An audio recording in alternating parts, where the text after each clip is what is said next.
बुढो ल्याउनुहोस् पानी ल्याइदिएछु पानी खानु प्यास लाग्ला यो चना उखाल्दा बिहानभरि भयो चना एक्लै उखालेको लानुहोस् मैले पनि नसक्ने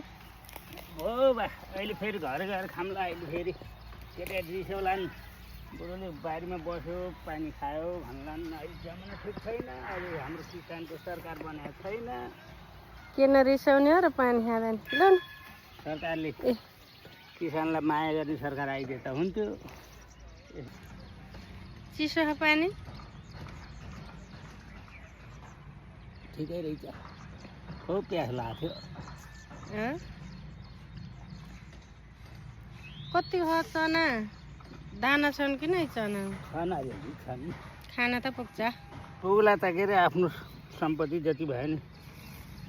माया गर्नुपर्छ सम्पत्तिको ए ल ल गर्नुहोस् क्यार्ने त